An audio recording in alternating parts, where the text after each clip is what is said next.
but it's a tough position. They'll figure it out. Our guys are smart back there. They'll get better pretty soon here. Stahl's another guy that's going to eventually – he's going to get moved. You can just see it on the wall. The writing's on the wall for there. So that's going to be something else. Just the last thing, I'll go back with KD here too. And screw with KD. We're not taking a break. We're going straight to 11. Here's the thing. All I can hope for, or maybe, fans see how they feel too, is – they're taking notes, right? So he's changing all the lines. They're changing all the pairs. They're doing this and doing that, and they're trying to get things. Because the biggest thing that stands out here, too, KD, is, Mika's the only guy who's gone down. So, in 36 games here, he's really the only major injury that's been on the team in terms of a guy. He's played 20 games. So, Panarin's played all, 33 games right now, which most of the team is. Everybody else is played all those games except for, lineup changes, guys that have come out, who've sat in the rafters or anything else. But other than that, I think everybody's, got the same amount of games, you know what I'm saying? But if you got to hope he's maybe, and then trying to make sense of why Quinn's doing this and all the different lines and everything, is maybe he's going to go to December 31st here. And that gets us to just about, what's it, 33, 1, 2, 3, 4, 5, 6, 7. So that gets us to 40 games on New Year's Eve, right? So maybe what he does is he's got all his notes, which ones work best. He's going to talk to his guys, and then maybe what they do is on the other side, the Winter Classic, and heading in, maybe he does then run his steady lines. And he man, you sound like me making excuses for this guy right now. I'm not. Next week you could be drinking mango White Claw, man. What's going on over here? Well, I'm trying to make sense out of it, right? He's a head coach. These are professional, coaches here. We're trying to make sense of the madness, right? So they reached 40 games. He's tried every combination that they have out there, right? So obviously, hopefully, he's made all the notes, and maybe they got all the stats. These lines work the best. We scored better, more goals in these games and this games or whatever. And now what I'm going to do is I'm going to stick with this run and keep these guys going. And maybe that's the best time to do it, when you're starting to either try to make the playoffs or try to get guys like Kreider some showtime for trade value and Strowman and all that stuff. Because maybe that's the only – I'm just trying to make sense out of it, KD. Maybe that's what he's doing. He's got his notes, and at the 40 games, that's when maybe his system and his game plan kicks in, because right now, as far as I'm concerned, I don't know what his system is, and I don't know what his game plan is. Like I said, you said it the other day. Let everybody shoot at us as much as they can, and then hopefully we score a couple goals and win. And that's why fans need to give Quinn a full year, or until the end of the year, a full year of this sort of development year, to see if that's the case. Like, I don't think you can make a judgment on the guy right now. Like, I'm not happy with the lineup decisions that he's making in the shuffling, but I'm not also saying, well, he has no idea what he's doing and he needs to be fired tomorrow because he's destroying the development of Kako and, this and that, which amazingly, I see a lot of that on Twitter and some of the other social media channels. But, I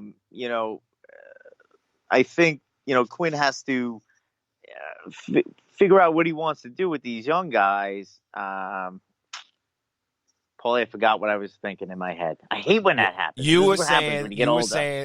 Help me out. I was giving Quinn, a pass here. I'm giving him some, slack here that, that this is maybe what he's doing. You're talking about that everybody should just kind of give him to the end of the year here. Give him the time, through the rebuild, which I agree with you. Yeah, I don't know how you cannot give him that time, because you can look. And thanks, Paulie. A senior moment, by the way. Senior moment or too many White Claw moment. And I know I got a few of them coming too. Goodness gracious, it's awful. Don't get old, everybody. Do not get old. Goodness. Anyway, and I think that's why you have to give a coach a year, especially in the development, because at the end of the year, you can look back and say, oh, that's what he was doing.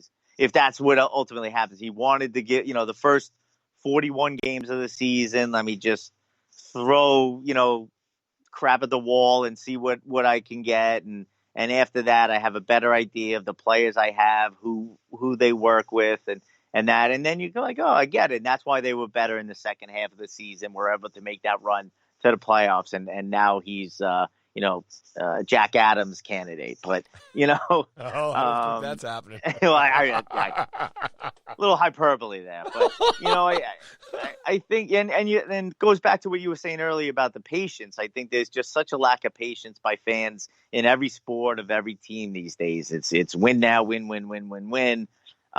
which is why it's so hard to do a rebuild.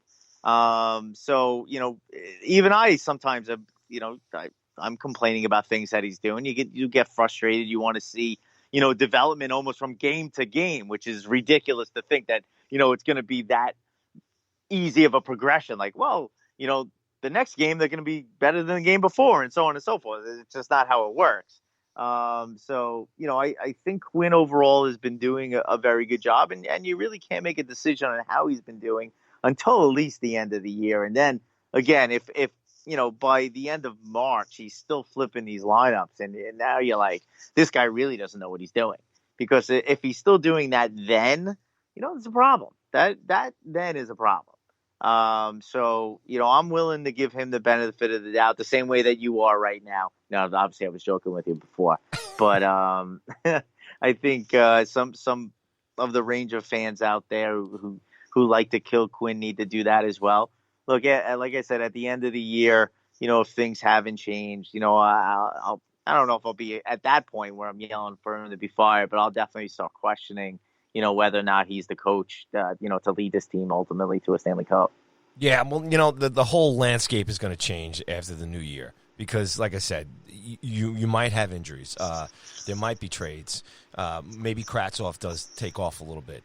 Our guys, hopefully, primarily, will begin, starting to score. The games are going to get tougher because of the parity in the league, and then you're only going to have, a couple of months here, and every other team is going to be looking to do the same thing. Find out who's staying, who's going to win here, what kind of moves they're going to make. So a young team like this, a young coach like this, in a rebuild year, is we haven't probably seen nothing yet, as far as, what's going to happen on the other side. We got a couple of big games against the Islanders coming up. Now, one way or the other, however we play against or whatever, but that'll be the first time that these guys are going to experience this rivalry, and that's obviously a huge thing for the franchise and for the team and everything else. And it's just like those kind of games are coming up, If Philly kind of hangs in here, you start looking at the Metro, right? You're going to start looking at your division. You're going to start looking at the wild card. And if the team is anywhere, still within 5 points of a wild card, the organization and the fan base, the Rangers fan base, is just going to be more rabid for them to play better. So there's going to be more scrutiny on this. And this is going to be something that I think is going to be interesting to watch, buddy. And that's how are we going to handle it? Number two, how's Quinn going to handle it? Does Lindy take off and maybe get a coaching job somewhere else? How do these players handle it? And how will they handle injuries? Will they dip into the Wolf Pack a little more? Because if the goaltending, not the goaltending, if the scoring doesn't improve here, they're going to have to shake things up, because that gets back to what I talked to, like that, after the first 5 weeks there when they were struggling in terms of if this team goes into a tailspin, a nosedive, that's where it could get hairy for everything else. But we're not there yet. And like I said, collectively, we've got the same problems that a lot of other teams have right now. Struggling special teams, scoring, winning for that matter.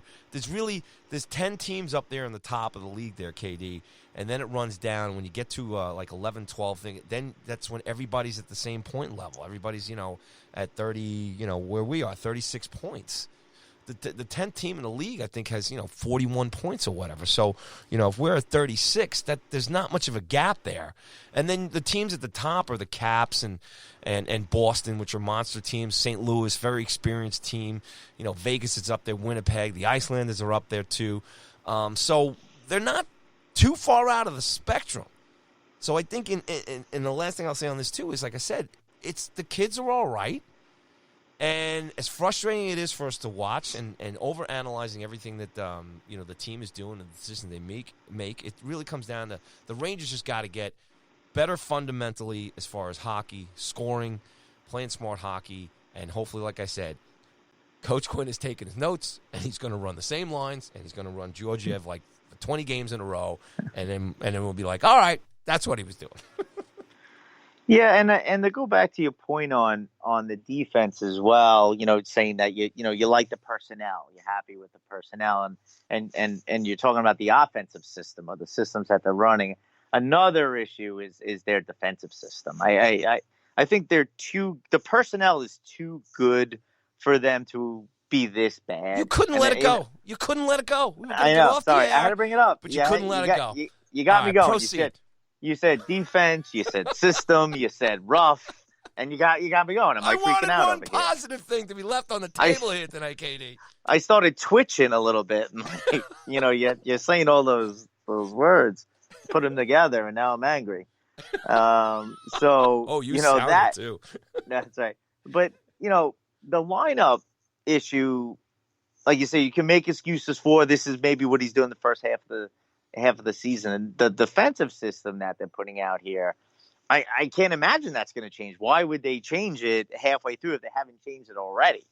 And that's a concern going forward, that no matter what they do, who they bring up or who they send to the press box, for the rest of the season, it's still going to be a problem that they don't play a very aggressive brand of defense where they allow a team to enter the offensive zone with no pressure on them. They're not stepping up at the blue line, allowing the other team to come in with speed. And we've mentioned this before a couple of times on the podcast, and that really puts you, behind the eight ball defensively. When they're coming in with speed, and you find yourself chasing, the player into the zone, and then your defensive partner is then trying to compensate for you, and then they're out of position, which is leaving guys open, and it's just a domino effect. And I think that's the problem. How they can continue to look at what's going on the defensive end and not change those systems is beyond me. But, there you go. There's the criticism for the week on the defense. We'll leave it at that. It also comes down to the players, though, man. Everybody who's either listening to us and watching the games, there's a lot of head scratching that goes on watching these games. Some of the decisions that these individual players are making. Whether it's fundamental breakdowns in the defensive end, not covering guys. To this day, defensively, I was always told as a kid, never watch the puck. Take the body. Just letting guys skate around you. And it's just simple stuff. Positioning. It's huge. But, and we could spend another hour on just the way the game is played today. As far, the officiating is so inconsistent. I mean, and there's really no hitting anymore. There's no, really no fighting in the game. I mean, just to go back real quick, to the little love tap that Lemieux gave that guy in front of the net the other day, and then he gets the penalty. It's just, you see some of the worst, awful, basically close to manslaughter that goes on in the playoffs. With guys just, getting run at, and there's a lot of the stuff that goes on during the regular season. How do you sit there as a fan and go, all you can say is, well, that's how it is. It's just how it is, and that's not going to change. But this is just the vortex that this young team, this New York Rangers team, which we love, that it's in its rebuild here, KD, it's just got to find its way through just the dynamics of the National Hockey League. And, again, I'll stay positive here. They're right in the mix, man. They're right in the mix with everybody else. You know? And just to go to your point on the officiating, it's even inconsistencies like in the game. Like if you looked at the Nashville game, Lemieux got that penalty in front of the net for sort of like pushing the guy from behind. In the next period, Kreider was just getting absolutely cross-checked in the small of his back, and they didn't call anything. And then, like you said, Lemieux got the 10-minute misconduct for a little love tap. Meanwhile, Foss got mauled on the side of the net, and then he ended up getting the penalty. And for a league that's trying to get rid of fighting because of all the concussions and what it could do, this and that, for them to hand out a 2-minute penalty to Ellis, or that's who it was, right? Ellis who elbowed Buchnevich. 2-minute penalty, and then the guy to compound things is that the Department of Player Safety, or whatever the heck they're called, they don't even suspend the guy. They didn't even call him up. No fine, nothing. How are we supposed to take the league seriously about headshots? Well, it's that they want to. Go ahead. No, you're on a roll here. I don't want to stop you. It's mind blowing because I think you're heading down the right path. These are the assets of the league. They're not protecting them. And the Yeah, fact and that if